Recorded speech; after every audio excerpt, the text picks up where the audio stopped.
Oke, selamat siang semuanya. Hari ini kita kembali lagi di TII Live. Kali ini bersama saya Pundi Wijaya, peneliti bidang sosial, dan juga bersama Mas Anto adalah manajer riset dan program TII. Nah, hari ini kita masih membahas mengenai policy assessment atau kajian kebijakan tengah tahun yang dilakukan oleh The Indonesian Institute. Nah, tema hari ini kita akan bahas mengenai mahar politik dalam pilkada. Ini merupakan isu yang sangat penting ya, apalagi di tengah-tengah situasi COVID, di mana terjadi pro kontra diselenggarakan atau tidak ya pilkada tahun ini.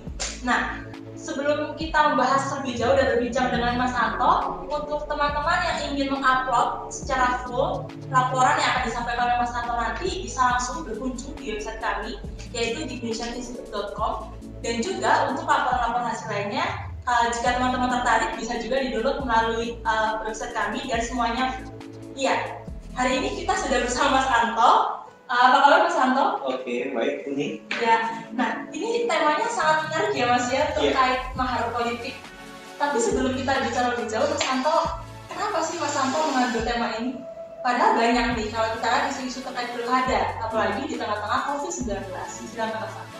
Ya, pertama mungkin yang menarik adalah ketika bicara tentang mahar politik dikaitkan dengan pilkada dan juga dan kondisi COVID hari ini. Pertama adalah ketika keputusan dari KPU yang akan melanjutkan tahapan pemilihan kepala daerah di tengah COVID ini sendiri tadi yang telah disinggung oleh Budi, bahwa jika melihat tahapannya berarti yang paling krusial adalah tahapan pendaftaran pasangan calon, di mana tahapan itu akan bergeser dari tadinya yang direncanakan pada tanggal 16 sampai 18 Juni akhirnya diundur sampai tanggal 28 Agustus hingga 3 September. Nah, tahapan ini mundur di tengah COVID dan juga yang paling urgensi tadi saya sampaikan, yang paling urgensi adalah ketika dalam masa tahapan ini biasanya ada para calon atau bakal calon yang itu dalam tanda kutip ya, tanda kusuk untuk mencari rekomendasi yang itu diberikan oleh partai politik. Nah, belajar dari beberapa pengalaman pilkada-pilkada sebelumnya bahwa rekomendasi ini selalu dikaitkan dengan apa yang dinamakan mahar politik. Nah, kenapa saya mencoba untuk menggali tentang tema ini, itu bagaimana melihat praktik mahar politik dan juga masa depan pilkada serentak kita. Nah, ini juga dikaitkan dengan beberapa kritikan, misalkan dari Mendagri Pak Tito Karnavian juga menyampaikan di akhir tahun 2019 yang lalu bahwa ternyata ketika pilkada ternyata banyak kos politik yang dikeluarkan oleh para calon. Dan ini memang akhirnya ditengarai bukan hanya untuk kepentingan kampanye, tapi juga salah satunya untuk melakukan mahar politik, itu untuk mendapatkan rekomendasi dari partai. Nah, ini yang harus kita perhatikan dan juga kita selalu awasi agar hal-hal ini tidak berjalan. Hal ini kenapa? Padahal seperti yang kita ketahui bahwa mahar politik itu telah dilarang gitu dalam penyelenggaraan pilkada. Ada peraturannya ya? Ada peraturannya. Di sini coba saya sampaikan bahwa sebenarnya larangan itu berada di Undang-Undang Nomor 10 Tahun 2016 tentang pemilihan gubernur, bupati dan wali kota, di mana di pasal 187B dan 187C itu jelas-jelas disebutkan bahwa larangan bagi partai politik atau gabungan partai politik untuk menerima imbalan dalam bentuk apapun selama proses pencalonan kepala daerah, dan peraturan itu juga melarang setiap orang memberikan imbalan pada partai dan juga proses pencalonan pilkada. Awalnya seperti itu. Jadi bagaimana jika dikaitkan dengan apa yang TII concern tentang kebijakan publik, kita juga dalam policy assessment ini kita coba mengkaitkan bagaimana sih sebenarnya efektivitas dari peraturan tersebut dan juga bagaimana sih sebenarnya praktik-praktik yang telah terjadi gitu ya.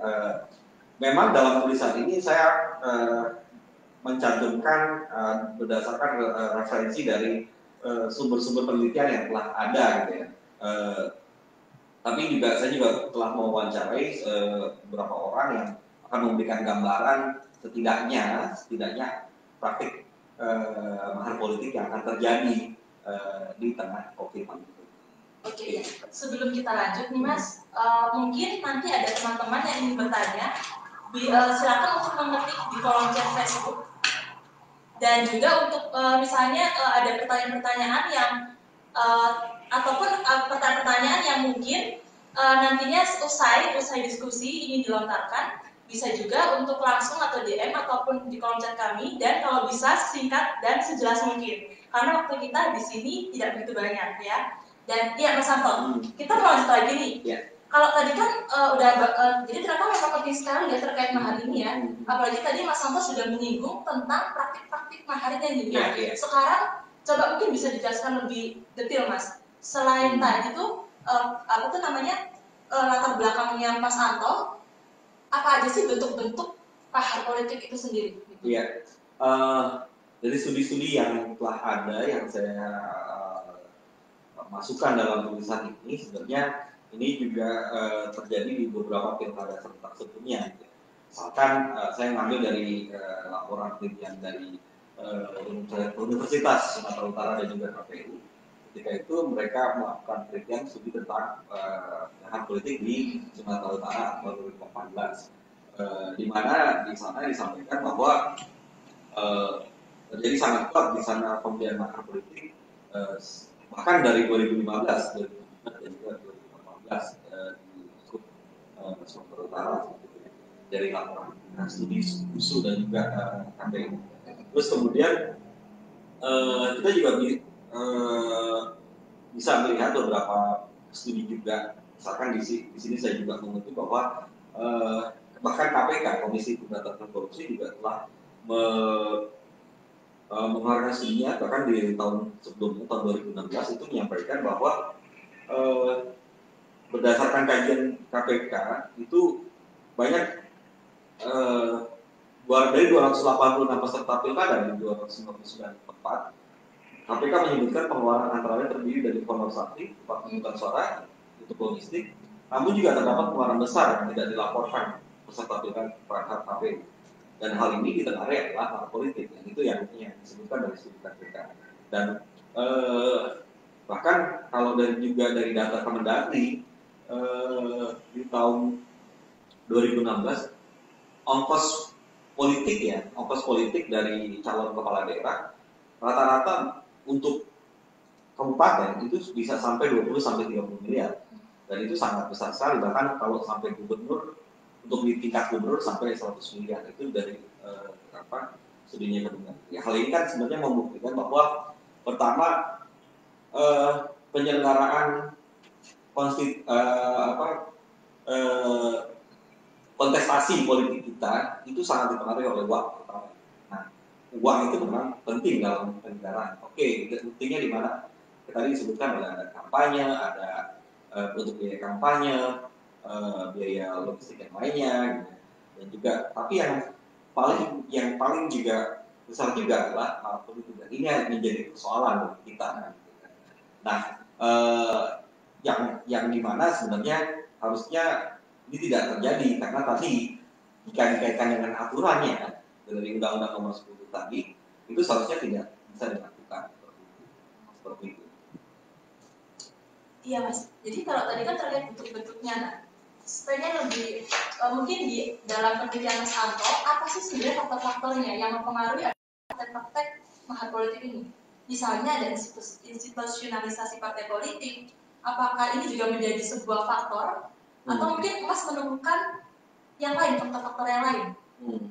Nah, ya dalam tulisan ini saya coba melihat bahwa persoalan mahar politik ini terjadi karena persoalan internal partai, di mana sebenarnya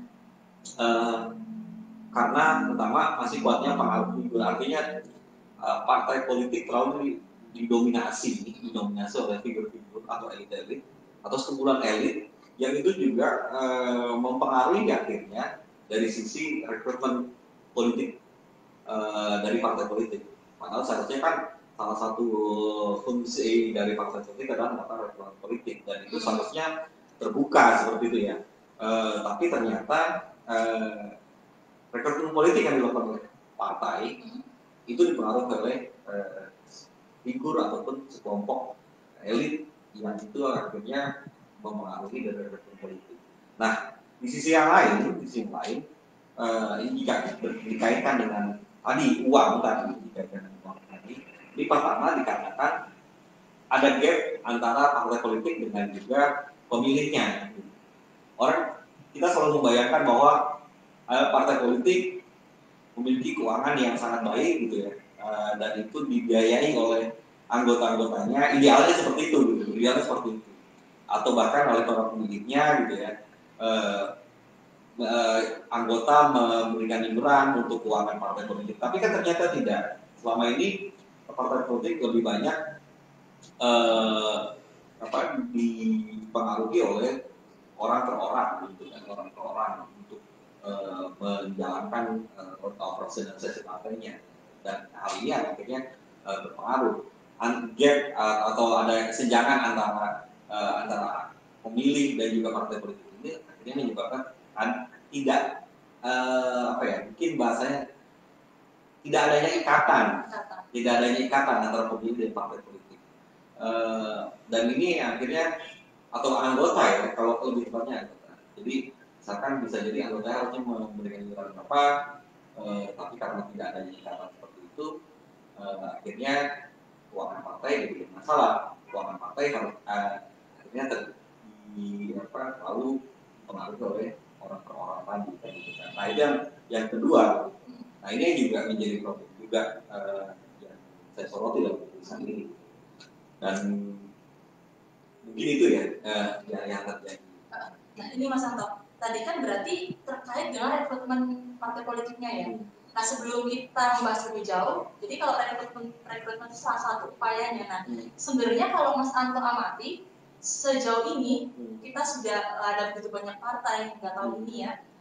Sebenarnya apakah rekrutmen partai politik ini efektif nggak sih di masing-masing partai, atau mungkin yang Mas amati trennya itu bagaimana, atau mungkin perlu selain tadi bisa dikatakan selain tadi lebih karena cenderungnya ke figur, apakah mungkin sudah dilakukan upaya-upaya lain supaya rekrutmennya ini tuh bisa lebih bagus gitu? Memang ini dikembalikan lagi kepada partai politik itu sendiri. Makanya tadi saya sampaikan bahwa perlu adanya pembenahan di partai politik itu. Artinya partai politik harus lebih membuka diri untuk memperbaiki agar ideal bahwa partai politik memberikan ruang yang sangat luas bagi anggota, kader, orang per orang untuk maju menjadi jabatan publik, itu dilakukan melalui rekrutmen politik yang baik. Artinya biar lebih terbuka, biar tidak ada kepentingan dari orang per orang yang mengartinya gitu kan, dan itu harus dilakukan gitu, agar juga dan akhirnya jabatan publik pejabat publik yang dihasilkan itu tidak terbebani gitu dengan utang kan gitu. Malahan mereka dapat terbantu. Nah, yang menjadi fokus kita dalam diskusinya dalam politik, di mana sebenarnya kalau saya ingin sampaikan bahwa perkembangan ini di tengah konflik memang ini menjadi suatu hal yang harus kita lihat bahwa perkembangannya adalah memang ada partai-partai politik yang telah memberikan pedoman ketika rekrutmen. Calon A misalkan, kalau ada partai politik yang telah baik gitu dalam rekrutmennya, ada calon A atau calon B, mereka diminta untuk memberikan hasil survei internal khususnya, terus mereka diberikan rekomendasi gitu ya. Tapi juga ada di sini juga tetap ada peluang politik terjadi di sana. Nah, karena juga mereka harus melewati tahapan-tahapan agar dilihat surveinya bagus lah, walaupun itu sebentar. Nah, karena saya beberapa wawancara kemarin dengan beberapa informan, disampaikan bahwa itu peraturan aturan yang memang dibuat agar terlihat bagus, tapi di dalamnya mungkin butuh perbaikan, masih ada perbaikan kan, gitu. Karena ada celah untuk tetap melakukan mahar politik kan, gitu. Itu di partai yang sudah baik ya menerapkan aturan-aturannya itu, yang menerapkan harus ada hasil survei internalnya, harus ada tapi ada juga partai politik yang mereka tidak memiliki skema atau rencana yang baik untuk proses rekrutmen, ada juga, dan itu bahkan mereka bisa shortcut langsung karena rekomendasi ini biasanya kan ke pimpinan di pusat kan. Kalau yang partai politik yang tidak memiliki rencana strategis dalam rekrutmen politik, ya bisa aja langsung saya akan bertemu dengan minta rekom ke pusat. Ya itu kan bisa terjadi seperti itu. Dan memang ya kita bersama-sama mungkin karena dari Indonesia itu lebih coba concern dengan hal ini, ya kita mendorong bagaimana partai politik untuk juga membenahi dirinya. Iya, nah, jadi kalau rekrutmen itu merupakan salah satu upaya dalam memperbaiki nanti ya masa pilkada. Sebelum lebih lanjut, mungkin Mas Anto kan sudah punya beberapa rekomendasi ya, ada sekitar 7 rekomendasi nih ya detailnya. Nah, aku pengen tanya sih, kalau menurut Mas Anto, tadi kan kita bahas mengenai peraturan juga ya, ada masih celah, tapi kan setahu saya gitu ada juga peraturan yang mengatakan untuk supaya partai politik itu punya transparansi.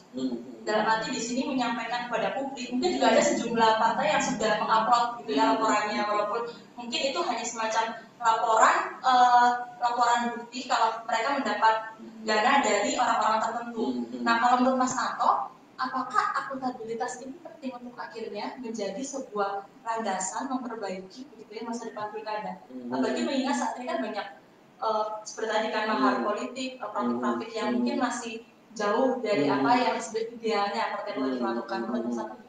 Iya, memang salah satu rekomendasi kita adalah melakukan akuntabilitas dari partai politik sendiri.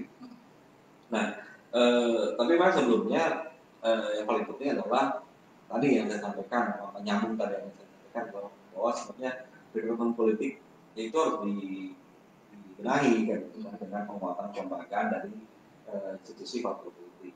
Nah, terus juga bagaimana partai politik menerapkan asas kesetaraan, merit system, dan juga representasi gender. Gitu.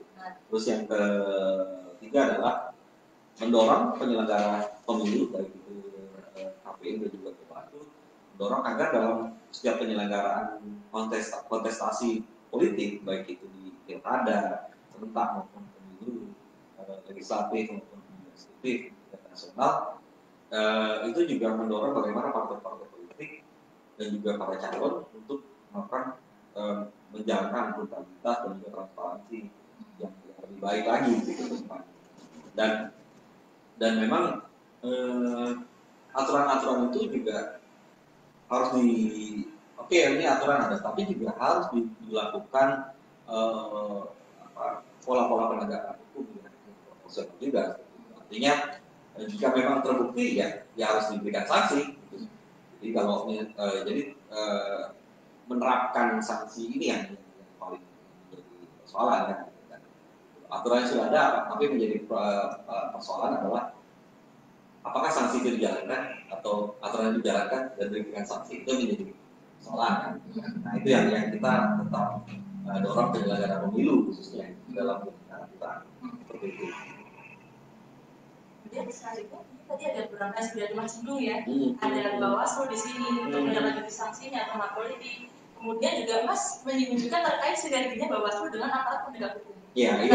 Gimana tuh Mas? Ya itu yang tadi saya sampaikan bahwa kenapa perlu sinergi, karena kan ini terkait dengan bagaimana penegakan aturan itu.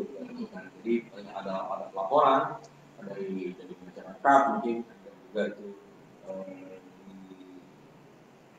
dilaporkan ke Bawaslu, dan juga Bawaslu sebagai penyelenggara pemilu dalam hal sebagai pengawas untuk menjalankan aturan, dan itu terkait dengan bagaimana dengan penegak hukum lainnya, sosial pertama ya. Bahkan kalau misalkan untuk konteks politik, KPK mungkin bisa masuk ke sana juga. Berarti di sini juga ada partisipasi masyarakat yang penting ya Mas, yang sama-sama mengawasi. Iya, penting sekali dari masyarakat sipil sendiri juga untuk mengawasi bagaimana praktek-praktek ini di kemudian hari itu meminimalisir bahkan bisa sampai tidak terjadi seperti itu ya. Dan ini seperti yang tadi sempat saya singgung juga di tengah COVID ini juga pola-pola bukan hanya politik tapi pola-pola transaksi politik gitu ya. Karena jangan sampai saya agak sedikit melebar sedikit ya, boleh melebar sedikit. Bantuan-bantuan sosial mungkin bisa jadi akan dijadikan sebuah alat transaksi ya, alat transaksi politik dari mungkin ada calon yang akan menggunakan itu untuk kepentingan. Dan ini kan juga kita harus awasi tadi dikaitkan oleh pertanyaan ini tentang bagaimana peran masyarakat sipil. Nah itu yang di tengah pandemi ini juga kita harus mengawasi juga jangan sampai di bantuan-bantuan sosial di tengah pandemi COVID-19 ini itu dimanfaatkan oleh sejumlah oknum calon ya, untuk melakukan transaksi politik di masyarakat. Dan itu kan terus dan ini kan menjadi permasalahan ya karena dia sudah berpelanggaran dan memang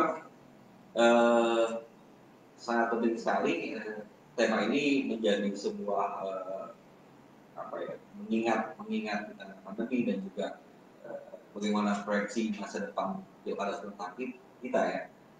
Tema ini tetap harus dijaga gitu ya, agar kita tetap bisa mengawasi dan juga agar pilkada serentak kita gitu, yang itu merupakan wujud dari demokrasi di tingkat lokal itu berjalan dengan baik karena akan sangat berpengaruh bagi demokrasi kita ke depannya. Sebelum kita lanjut Mas Santo, apakah mungkin ada pertanyaan yang masuk? Bisa minta tolong dicek apakah ada pertanyaan masuk?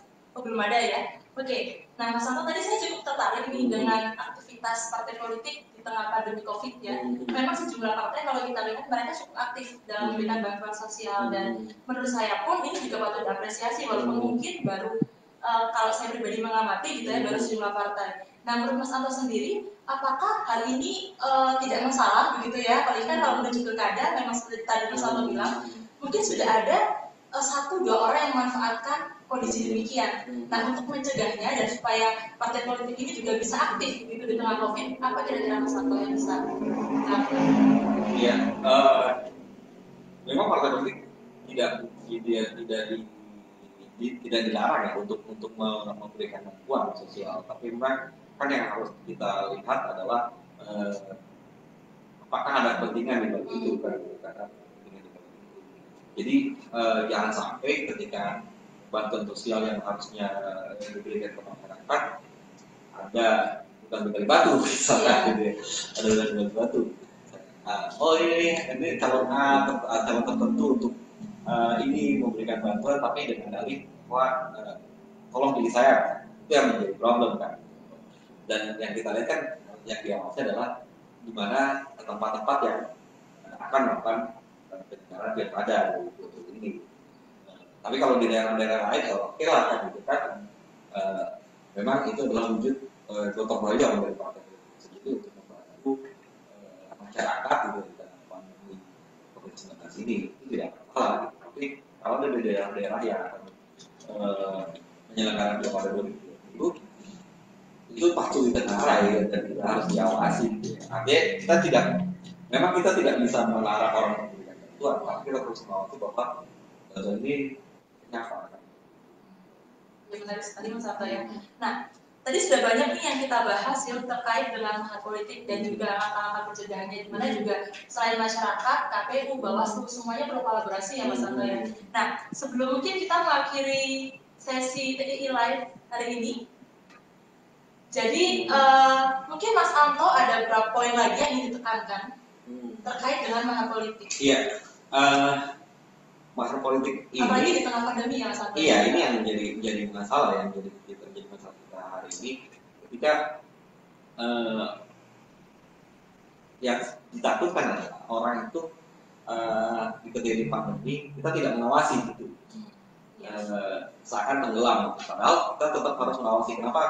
Kenapa hal ini penting yang kita coba angkat? Karena saat ini orang sibuk untuk ya memang kita sibuk untuk melihat perkembangan terkini dengan penanganan COVID-19. Tapi jangan lupa bahwa ketika penyelenggaraan pilkada ada tahapan-tahapan krusial yang tetap harus kita awasi. Salah satunya adalah proses pendaftaran calon, yang dimana proses pendaftaran calon ini biasanya ditengarai ada praktik. Nah, memang sekarang dari beberapa informasi yang saya dapatkan juga bahwa biasanya ada skema, karena mungkin bisa jadi di 1-2 tempat ada satu partai yang tidak perlu melakukan koalisi, tapi di banyak tempat ada beberapa partai itu perlu melakukan koalisi. Dari tingkat kabupaten kota, partai-partai politik akan berkoalisi dan juga akan memberikan satu paket pada calon rekomendasi yang akan dikeluarkan. Misalkan partai A, partai B, misalkan satu provinsi untuk kepentingan di kabupaten A atau kota A akan berkoalisi. Nah, biasanya kalau informasi yang saya dapatkan bahwa mereka telah memberikan paket, oh ini harga koalisi segini, koalisinya sekian, harganya sekian. Seperti yang tadi disampaikan dari studi Kemendagri gitu, kita rata-rata 30M kabupaten kota, 100M untuk 100 miliar untuk itu kan untuk biaya keseluruhan. Tapi kalau untuk biaya maharnya itu mungkin angka tersebut mungkin lebih dari itu pengeluarannya. Karena itu kan yang disampaikan dalam sebuah studi gitu, dari terkait dengan pengeluaran yang dikeluarkan. Dan itu belum tercapai. Biasanya tidak tercatat. Dan memang praktik-praktik ini biasanya di tempat-tempat yang ada kepentingan secara ekonomi cukup kuat gitu, dan bisa menghasilkan benefit. Dan biasanya ada penyedia, sebenarnya bukan hanya calon tapi juga penyedia uang ini juga. Jadi kalau kita bisa membayangkan bahwa dalam praktik ini ada calon, ada oknum partai politik, penyedia uangnya, dan ketika berhasil, seperti saya juga kutip dari pernyataan Pak Mahfud MD beberapa tahun yang lalu tentang bagaimana praktik mahar politik ini, Pak Mahfud menyatakan bahwa praktik mahar politik itu akan membuat kebijakan publik kita tidak baik, menghasilkan produk-produk kebijakan yang tidak baik karena dihasilkan oleh pejabat-pejabat publik yang bertaruh dengan atau berproses dengan itu. Nah, karena kita masih punya beberapa waktu lagi ya Mas ya. Dan mungkin Mas Anto bisa mengaitkan terkait dengan cara menekan supaya partai politik itu tidak begitu banyak mengeluarkan dananya begitu ya. Apakah mungkin bisa menggunakan media sosial, apalagi kan sekarang era digital gitu ya. Mungkinkah begitu jika dilakukan lewat media sosial? Sebenarnya selain selain kalau kita menyeberang ke tema lain ya, kayak tadi saya sudah sampaikan, ini kan media sosial ini kan sekarang memang lagi booming ya, dan beberapa tahun terakhir memang telah digunakan dalam proses politik kita, setiap kontestasi politik kita ya. Dan memang menjadi keniscayaan bahwa media ini bisa mempengaruhi kan. Nah, tapi menjadi problem adalah seberapa besar sekarang partai-partai politik dan juga kandidat itu menginvestasikan gitu lebih dulu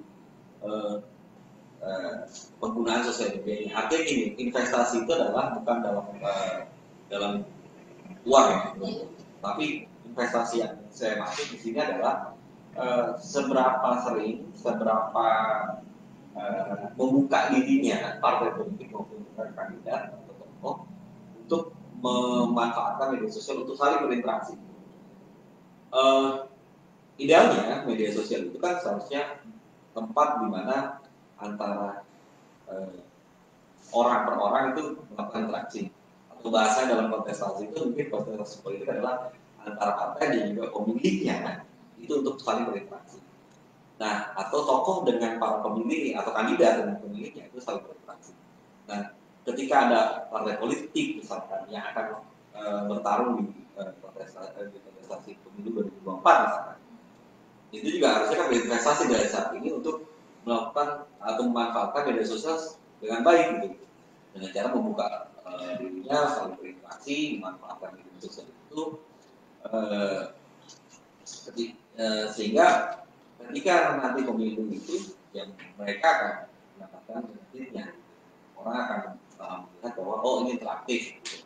Minimal itu gitu. Karena gini, persoalannya adalah banyak partai politik maupun kandidat ketika memanfaatkan media sosial untuk kepentingan kampanyenya itu sifatnya hanya satu arah gitu. Padahal media sosial ini harusnya dimanfaatkan oleh kandidat dan juga partai politik untuk saling berinteraksi dua arah gitu modelnya. Nah ini menjadi problem gitu. Jadi boomingnya media sosial dimanfaatkan hanya untuk satu arah, tapi ketika harusnya idealnya untuk dua arah mereka tidak manfaatkan. Nah karena indikasinya apa? Indikatornya apa? Saya coba beberapa belakangan ini juga mengamati website ataupun sosial media kayak gitu partai politik ataupun kandidat gitu ya. Itu biasanya mereka tidak menggunakan kolom komentar gitu, atau tidak membahas komentar. Itu gampangnya lah kan, itu gampangnya. Nah padahal kalau mereka mau berinvestasi, investasi di media sosial, gitu ya.